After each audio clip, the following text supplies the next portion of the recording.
두려워하지 말라라는 제목으로 하나님 말씀 증거하겠습니다. 세상의 사람들이 예수님을 믿지 않으려고 하는 이유가 여러 가지가 있겠지만 가장 큰 이유는 십자가 때문이 아닌가 싶습니다. 구원은 받고 싶지만 십자가는 싫고, 복은 받고 싶지만 십자가는 싫은 것이 인간의 어떤 인지상정이라고 할 수 있겠습니다. 그런데 왜 하나님은 십자가를 통해서 우리를 구원하셨는지 그 이야기를 좀 잘 표현해 주는 우스갯소리가 있죠. 다 아시는 이야기일 텐데요. 어떤 예수님을 믿는 사람이 벼랑 끝에서 떨어졌습니다. 근데 어떻게 나뭇가지 하나를 탁 붙잡았죠. 그래가지고 대롱대롱 매달려서 위에 거기 누구 아무도 없어요, 도와주세요. 그랬더니 사람은 없고 하나님이 응답하셔서 내가 여기 있다, 내가 너를 도와주마 하시고 뭐라고 하셨습니까? 그 손을 놓아라, 그러면 내가 너를 도와주겠다. 이 사람이 곰곰이 매달려서 생각해 보더니 뭐라고 했습니까? 거기 하나님 말고 다른 분 없어요. 고맙습니다. 그러니까 그 생명이 경각에 달했는데도, 백척간두라 그러죠. 그냥 대롱대롱 매달려 있는 사람일지라도 자기가 원하는 방법대로 구해주지 않으면 그 구원을 안 받는다는 겁니다. 그래서 예수님이 십자가에 죽으신 것은 사실 우리가 원하는 방법도 아니고 우리가 이해할 수 있는 방법도 아니지만 바뀌지 않는 우리의 그런 모습을 바꾸기 위해서, 그렇게 구원하시기 위해서 우리를 십자가로 구원하신 것 같습니다. 그런데 예수님을 우리가 믿지요. 근데 믿는데도 우리 인생에는 문제가 생깁니다. 때로는 예수님 도대체 저에게 왜 이러세요? 라는 어려운 마음이 들 때가 있죠. 그럴 때 우리 마음에는 걱정, 근심, 두려움 이런 것들이 찾아옵니다. 그리고 솔직히 말하면 우리가 원하는 방법대로, 우리가 원하는 때에 우리를 도와주기를 바라는 마음이 우리 모두에게 있습니다. 그러나 예수님은 언제나 우리에게 변함없이 우리의 생각대로 도와주시든 그렇지 않든 말씀하시는 게 있는데, 그게 뭐냐 하면 두려워하지 말라는 말씀입니다. 할렐루야. 오늘 인생의 수많은 두려움 가운데 살아가는 저와 여러분에게 이 말씀은 어떻게 믿어야 하는 말씀일까요? 첫 번째로, 우리 인생에 어려움이 생겼을 때 두려워하지 말아야 합니다. 오늘 제자들이 배를 타고 바다를 건너가고 있었습니다. 문제는 시간이 밤이었죠. 그때나 지금이나 밤에 배를 타고 건너는 것은 위험한 일이었습니다. 그리고 방금 전까지 어떤 일이 있었냐면, 사람들은 예수님이 기적으로 만들어주신 빵과 물고기를 수많은 사람들이 먹었어요. 남자 어른만 5,000명, 오병이어의 기적이라고 하죠. 그걸 먹고 예수님을 왕으로 삼으려고 굉장히 들떠있는 그런 상황이었습니다. 가만히 있었으면 예수님은 왕이 되셨을 것이고, 제자들은 그 옆에서 장관 한 자리쯤은 할 수 있는 그런 상황이었죠. 그런데 예수님은 그 자리를 급하게 떠나십니다. 자기를 왕으로 삼으려고 하는 사람들을 피해서 도망가십니다. 그리고 제자들도 그 밤에 어둑어둑한데 배를 타고 바다를 건너서 이 사람들에게서 떠나게 하십니다. 굉장히 무리한 일정이에요. 하루 종일 남자 어른만 5,000명이었던 이 많은 사람들을 가르치셨어요. 예수님이 혼자 5,000명 놓고 가르치신 게 아닙니다. 마이크도 없고 그 당시에는 아무것도 없잖아요. 그러니까 제자들을 예수님이 가르치시고, 제자들은 그 밑에 또 다른 사람들을 가르치고, 그 사람들이 또 다른 사람들을 가르치고, 이런 식으로 이제 가르침이 이루어졌겠죠. 또 먹을 것은 어떻게 나눠줬습니까? 예수님이 떼어서 제자들에게 나눠주시고, 제자들이 떼어서 또 다른 사람들에게 나눠줬겠죠. 그러니까 엄청나게 피곤한 상황입니다. 그런데 그 모든 것들을 뒤로 하고 또 쉬지도 못하고 캄캄한 밤바다로 나아가야 되는 그런 상황이 되었어요. 제자들이 마음이 편치 않았을 것 같습니다. 그러나 이 제자들이 예수님 싫어요, 이 밤에 왜 배를 띄우라고 하세요? 하지 않았던 이유는 뭘까요? 제자들 중에 다수가 베테랑 어부 출신이었기 때문에 그렇습니다. 배를 몰고 바다를 건너가는 것쯤은 이 사람들에게는 뭐 일도 아니에요. 아무리 밤이라고 해도. 그런데 배를 타고 노를 저어서 10여리, 그러니까 한 5km 정도를 갔을 때 태풍이 불기 시작합니다.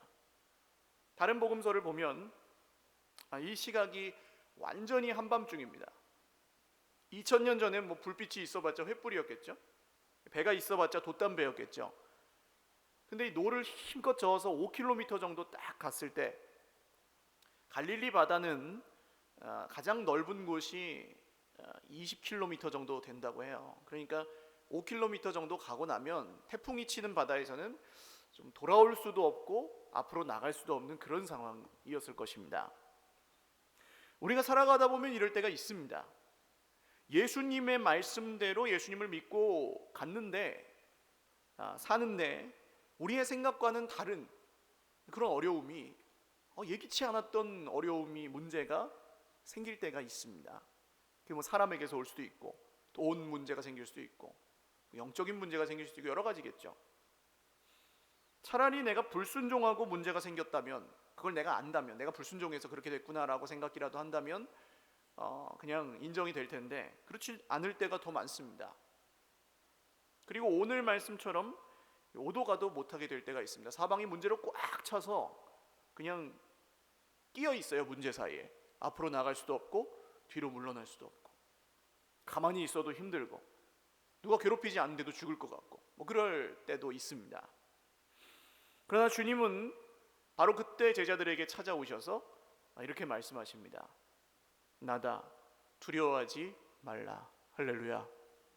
오늘 우리 인생의 문제 가운데 특별히 주님의 뜻대로 순종하며 살다가 어려움을 만나신 분이 있다면 이 말씀을 믿고 두려워하지 마시고 걱정하시지 마시기를 주님의 이름으로 축원합니다. 왜 두려워하지 말아야 됩니까? 두려움은 믿음의 반대이기 때문에 그렇습니다. 두려움은 자꾸 우리가 믿기보다는 계산하게 만들고, 두려움은 자꾸 우리가 기도하기보다는 우리의 힘으로 애쓰게 만듭니다. 물론 애를 써야죠. 계산하지 않는 사람은 없죠. 그러나 믿음 없이 한다면 그것은 불순종과 불신앙에 이르게 됩니다. 사랑하는 여러분, 오늘 인생의 수많은 문제 가운데 있으실지라도 내 생각대로 내 인생이 흘러가지 않을지라도 나다, 두려워하지 말라라고 말씀하시는 예수님의 말씀을 믿으시고 두려움과 걱정이 저와 여러분의 속에서 끊어지시는 은혜가 있으시기를 주님의 이름으로 축원합니다. 두 번째로, 예수님이 함께 하시지 않는 것 같을 때에도 우리는 두려워하지 말아야 합니다. 이미 이런 사건이 이제 한 번 있었습니다. 제자들이 예수님과 함께 배를 타고 가는데 갑자기 폭풍이 몰아쳤어요. 예수님은 주무시고 계셨습니다. 제자들이 열심히 물을 퍼내고 배가 뒤집히지 않도록 붙들고 했지만 결국 배가 거의 깨어지게 될 때쯤 이 제자들이 예수님을 깨웁니다. 주여, 우리가 죽게 된 것을 돌아보지 않으십니까? 그랬더니 예수님이 뭐라고 하십니까? 일어나셔서 너희들 왜 이렇게 걱정하느냐, 믿음이 적은 자들아 하고 바람과 바다를 꾸짖으시며 잠잠해라 하시니까 바람과 바다가 잠잠해졌어요. 할렐루야. 그러니까 이 제자들이 얼마나 놀랬겠습니까? 우리 보지 못한 우리들은 믿기도 어려운데 제자들이 그걸 보고 이분이 누구시길래 바람과 바다가 저분에게 순종하는가? 그런데 오늘은 달라요. 뭐가 다릅니까? 차이가 뭐예요? 예수님이 그때는 배에 주무셨지만 계셨고 오늘은 배에 안 계시다는 겁니다. 이게 진짜로 힘든 겁니다. 문제가 생겼어요. 문제가 생겼는데 문제가 해결될 기미는 보이지 않고 예수님이 도와주지도 않는 것처럼 느껴질 때, 그럴 때 우리는 진짜로 힘들어질 수밖에 없습니다. 예를 들면 뭐 여러 가지가 있죠. 낫지 않는 병, 풀리지 않는 금전 문제, 도무지 사랑할 수 없는, 용서할 수 없는 사람, 뭐 이런 문제가 우리 인생에 종종 생기고, 그러면은 뭐 예배 드리기도 어렵고 기도하기도 어렵습니다. 솔직히. 근데 여러분 그러면서 우리는 어떻게 합리화를 하냐면 그냥 그래도 믿는 척해요.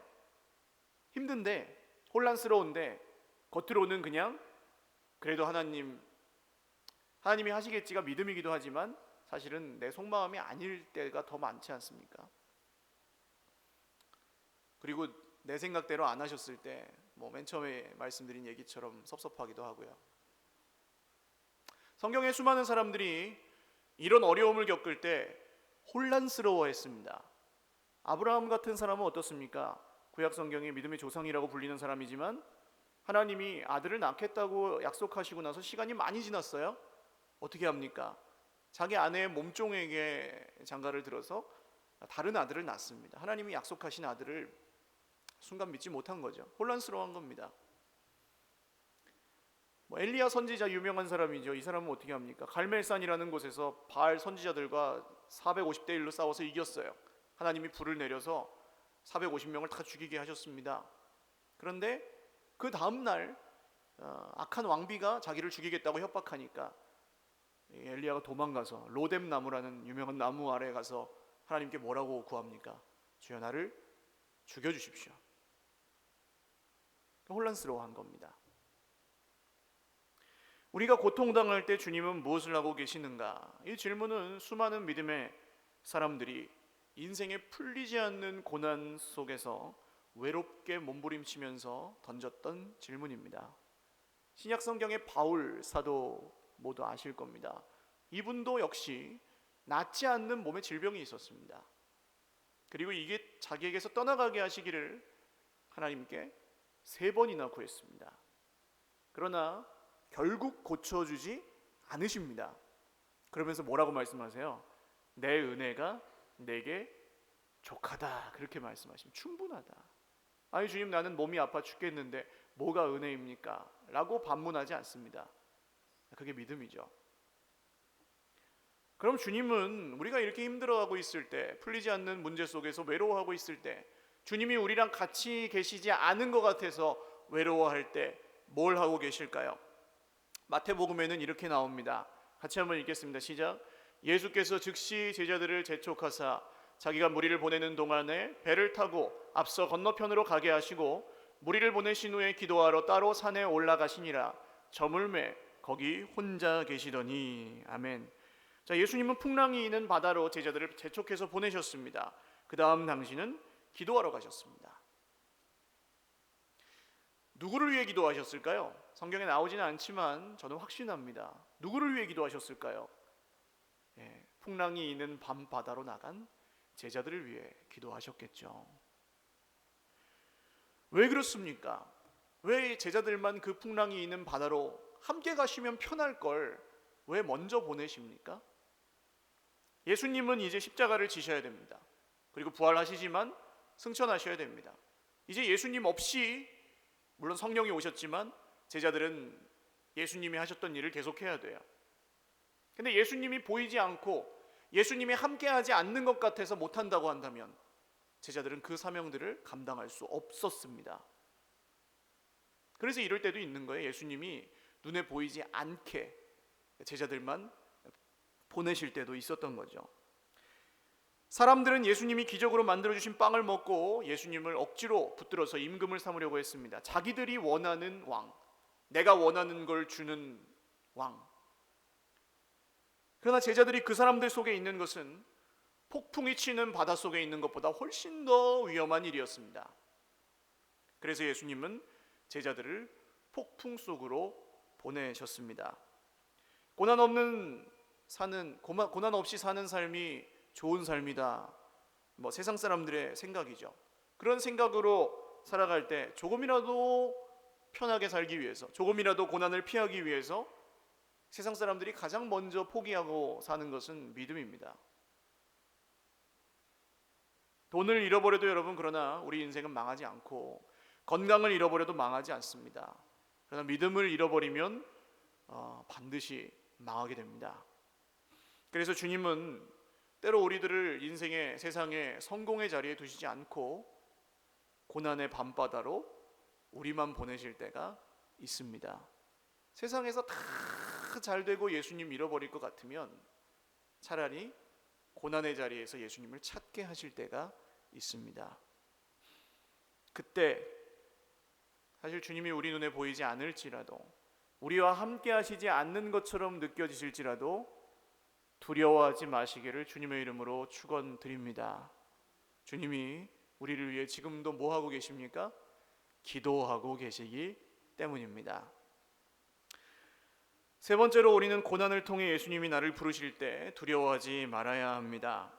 예수님은 기도만 하시는 게 아니고 제자들에게 찾아오셔서 함께 하십니다. 할렐루야. 우리가 인생의 고난을 겪을 때 우리 마음대로, 우리 소원대로 해결되지는 않을지라도 예수님은 우리와 함께 하십니다. 할렐루야. 그러니까 우리의 소원이 이루어지고 우리가 문제라고 생각하는 게 해결되는 것과 예수님이 우리와 함께 하시는 건 다른 얘기입니다. 문제가 있어도 예수님은 함께 하십니다. 할렐루야. 증거가 뭐예요? 오늘 예수님이 태풍을 잠잠하게 하고 무리를 걸어오시지 않았다는 겁니다. 태풍을 뚫고 비바람이 몰아치는 밤바다를 걸어서 제자들에게 오셨습니다. 잠잠하게 하고 오시면 좋겠는데 그렇지 않고 태풍 속을 뚫고 오셨어요. 우리 인생의 대부분 예수님을 만나는 지점은 고난입니다. 고난을 통해 우리가 예수님을 더 깊이 만나고 사랑하게 되죠. 오늘 그런데 제자들은 예수님을 보고 두려워합니다. 폭풍 때문에, 문제 때문에 두려워한 것과 똑같이 예수님을 보고도 두려워합니다. 19절 말씀을 같이 읽겠습니다. 시작. 제자들이 노를 저어 10여리쯤 가다가 예수께서 바다 위로 걸어 배에 가까이 오심을 보고 두려워하거늘. 자, 예수님이 바다 위로 걸어가지고 오시면, 우리 배로 오시면 어떻게 반응해야 정상입니까? 한번 따라하십시오. 우와, 살았다. 이렇게 됐던 것 같아요, 제자들이.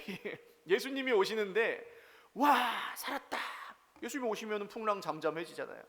근데 그렇게 하지 않고 유령인가? 그랬던 것 같아요. 지금 제자들이 아직 믿음이 좀 부족하지만 그래도 풍랑을 잠잠하게 하셨던 주님이 오시면 기뻐해야 정상 아닙니까? 그런데 두려워합니다. 그때 예수님이 뭐라고 말씀하십니까? 20절 읽겠습니다. 시작. 이르시되 내니 두려워하지 말라 하신대. 아멘. 이 음성은 폭풍 속에서도 또렷하게 들렸습니다. 폭풍이 치는 바다는 시끄러웠을까요? 조용했을까요? 시끄러웠겠죠. 근데 예수님의 이 말씀, 나다, 두려워하지 말라. 할렐루야. 이 말씀이 제자들의 귀에 들렸습니다. 문제가 있으면 사람은 지푸라기라도 잡는다 그러죠? 그게 어떤 믿음입니까? 우상을 왜 섬깁니까? 뭐라도, 그게 누구라도 나를 도와줄 수 있고 내 소원을 이루어줄 수 있다면 믿겠다는 게 우상 아닙니까? 누구라도 좋으니까 나 좀 도와주세요. 근데 막상 찾아오신 분을 보고는 두려워하고, 우상이 우리를 도와주는 것 같지만 사실은 지배해버리고 노예로 만들어버리고 우리 인생을 파멸로 이끌어갑니다. 그러니까 두려움의 대상이고요. 이게 어떻게 해결될 수 있을까요? 이런 두려움이. 문제도 두렵고 누가 도와준다고 해도 두렵고 뭘 봐도 두려운 우리의 인생, 뭘 봐도 걱정밖에 없는 우리의 인생, 걱정이 끊이지 않는 우리의 인생, 어떻게 해결될 수 있을까요? 사랑하는 여러분, 예수님의 음성을 들으시기를 주님의 이름으로 축원합니다. 나다, 내가 여기 있다, 내가 그다, 두려워하지 말거라. 문제 가운데, 고통 가운데 있을지라도 주님의 이 말씀이 들리면 그것이 은혜인 줄 믿으시기를 바랍니다. 이 말씀이 믿어지시면 더욱 은혜인 줄 믿으시기 바랍니다. 이 말씀의 순종함으로 두려움과 걱정이 끊어질 때는 감사와 찬송을 올려드리시기를 주님의 이름으로 축원드립니다. 그래서 여기서 두려워하지 말라보다 더 중요한 단어는 내니입니다. 내니, 나다. 결국 인생의 문제 속에서, 고통 속에서 우리가 믿어야 될 것은 무엇입니까? 예수님이 하나님의 아들이심을 믿어야 합니다. 할렐루야. 우리와 함께 하시는 임마누엘 하나님 예수님을 믿어야 합니다. 내 생각과는 다르게 나를 찾아오실지라도, 고통 가운데 내게 다가오실지라도, 내 생각과 다른 방법으로 우리의 문제를 해결하실지라도 우리는 예수님을 믿어야 합니다. 두려워하지 말라는 말을 듣고 여러분 노력해 보셨을 거예요. 두려워하지 말라는 말씀 모르는 사람이 어디 있습니까? 두려워하지 말아야지, 두려워하지 말아야지. 그런다고 안 두렵습니까? 다른 성경에는 베드로가 물 위를 걷는 얘기가 나오죠. 주님이시면 나를 명하사 물 위로 걸어오게 하소서. 오라. 걸어갑니다. 처음에는 물 위를. 근데 어떻게 됩니까? 예수님을 보고 갈 때는 물 위를 걸었는데 바람과 바다를 보고 그가 무서워 빠져가는지라. 여러분, 예수님을 보면 태풍 속에서도 물 위를 걷고, 할렐루야, 문제, 바람과 바다를 보면 빠져버리는 거죠. 그러나 인생의 태풍 속에서 분명하게 들리는 예수님의 음성, 나다, 내가 여기 있다, 내가 너와 함께 한다, 할렐루야, 이 음성을 듣고 믿는 사람은 복이 있습니다. 어떤 복이 있습니까? 21절을 읽겠습니다. 시작. 이에 기뻐서 배로 영접하니 배는 곧 그들이 가려던 땅에 이르렀더라. 아멘. 여러분, 하룻밤이지만, 오늘도 하룻밤이네요. 지난주에도 하룻밤이었는데, 하룻밤이지만 이 제자들의 믿음이 얼마나 자랐을지 한번 상상해 보십시오. 오늘 주목하셔야 되는 것이 바로 이 부분입니다. 폭풍, 태풍이 지금 문제였잖아요. 배를 뒤집어 엎으려고 하는. 근데 그 폭풍에 대한 얘기를 성경이 합니까 안 합니까? 안 합니다. 예수님이 타셨고 목적지에 도착했다. 그리고 끝나요. 마태 마가복음에는 바람이 그쳤다는 얘기가 나오거든요. 근데 요한복음이 나오지 않습니다. 여러분, 이게 성경을 보면 볼수록 재밌는 겁니다. 이 내가 그다, 두려워하지 말라 하시는 그분, 우리가 그분을 잘 모르지만 그분이 우리 배에 타자마자 문제가 아니게 된다는 거죠. 오늘 밤늦은 시간 태풍이 불고 배가 뒤집힐 것 같고 노젓느라 지쳐있고 가라고 해서 갔는데 예수님 오지도 않고, 오신다고 해서 오셨는데 유령인지 뭔지. 그런데 그럼에도 불구하고 태풍 속에서 들리는 그 세미한 음성을 듣고 기뻐하며 그분을 영접했을 때, 할렐루야, 이게 믿음입니다.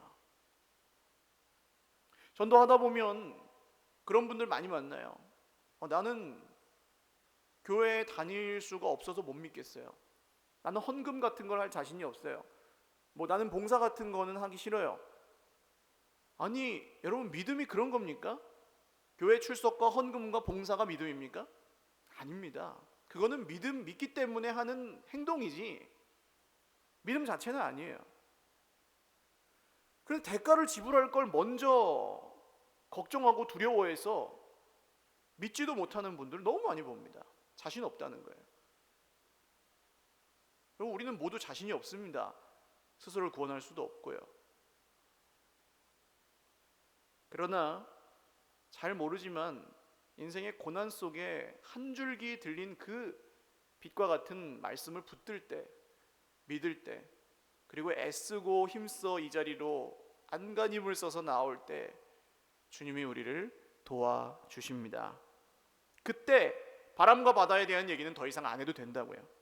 이해가 가시죠? 예수님을 진짜로 하나님의 아들로 믿으면 문제가 아니게 되는 것도 믿으시기를 바랍니다. 지금 방금 전까지 죽을 정도로 나를 힘들게 했던 인생의 태풍과 같은 그 어려움이 예수님 그분이 믿어져서 기쁨으로 영접하자마자 아예 언급도 할 필요가 없게 되는 줄 믿습니다. 할렐루야. 그래서 예수님에게서 멀어지면 멀어질수록 사람은 안 좋은 얘기를 계속하게 되어 있습니다. 걱정, 근심, 문제, 이게 문제고 저게 문제고 그게 문제고 그것 때문에 안 되고 그 사람 때문에 안 되고 그러나 예배 가운데 주님의 음성을 듣고 정말 그 은혜 가운데 확 사로잡히면 어떻게 됩니까? 그 말이 우리 입에서 싹 끊어지게 되어 있습니다. 문제는 그대로 있어요. 근데 믿음으로 내가 바뀐 거죠. 그래서 오늘 성경은 태풍에 대해서는 말도 안 하고 그냥 이 얘기를 끝내버립니다. 배는 곧 그들이 가려던 땅에 이르렀더라. 힘들었죠. 그러나 목적지에 정확하게 도착했습니다. 사랑하는 여러분, 편하게 가는 것이 우리 인생의 목적이 아닙니다. 제대로 가는 것이 목적입니다. 편하게 엉뚱한 길로 간 사람들은 멸망합니다. 그러나 힘들지만 예수님을 따라가는 사람들은 반드시 제대로 목적지에 도착합니다. 그 다음 나오는 얘기가 우리에게 굉장한 격려를 주죠.